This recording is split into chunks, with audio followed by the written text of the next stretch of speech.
নমস্কার। আজ আমি আপনাদের সাথে কাঁঠাল দানা দুর্দান্ত স্বাদের রেসিপি শেয়ার করব। এইভাবে কাঁঠাল দানা রান্না করেন যদি, তাহলে মাছ মাংস কিছুই লাগবে না। ভীষণই টেস্টি একটি রেসিপি। চলুন তাহলে রেসিপিটি দেখে নেওয়া যাক। আমি প্রথমেই কাঁঠাল দানাগুলোকে ভালো করে ছাড়িয়ে ধুয়ে সেদ্ধ করে নিয়েছিলাম এবং কয়েকটা কাঁঠাল দানা ম্যাশ করেও নিয়েছিলাম। এরপর কড়াই তেল গরম করতে দিয়ে ওই কাঁঠাল দানা সিদ্ধ আর ম্যাশ করা সবগুলোকে একসঙ্গে ভালো করে ভেজে নিয়েছি।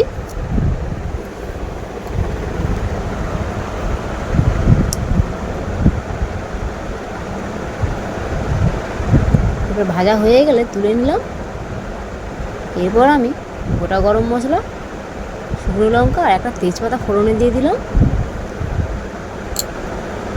তারপর পেঁয়াজ কুচি দিয়ে দিলাম।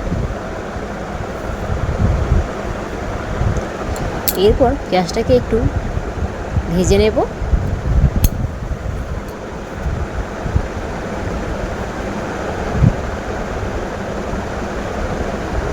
অল্প একটু নুনও দিয়ে দিলাম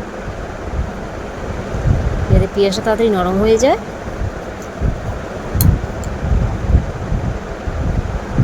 দেখুন পেঁয়াজ আমার নরম হয়ে এসছে। এরপর এতে দিয়ে দিলাম রসুন বাটা আর আদা বাটা, দিয়ে ভালো করে নেড়ে নেব।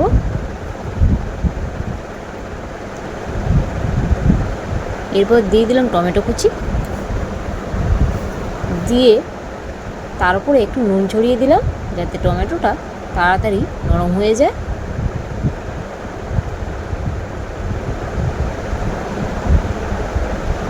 দেখুন টমেটোটা গলে গেছে। এরপর আমি দিয়ে দিচ্ছি মশলা, ধনে গুঁড়ো, জিরে গুঁড়ো, হলুদ গুঁড়ো দিয়ে দিলাম।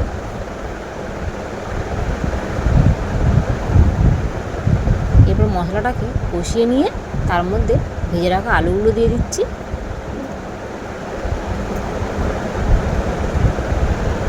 এবার রেড চিলি পাউডার দিয়ে দিলাম, দিয়ে ভালো করে কষিয়ে নেব।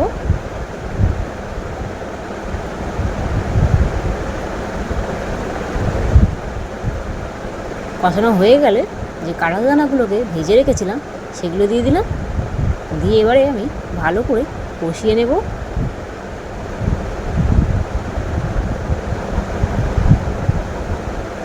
এরপর অল্প করে একটু জল দিয়ে দিলাম।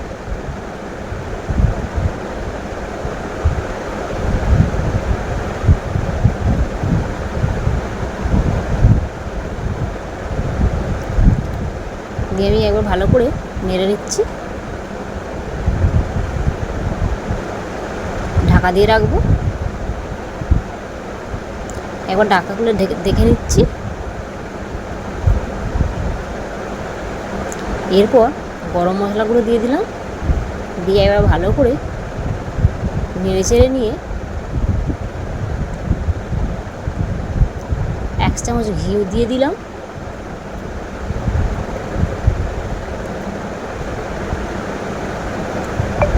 এরপর ভালো করে নেড়ে চেড়ে নিয়ে সার্ভ করে দেখিয়ে দিচ্ছি।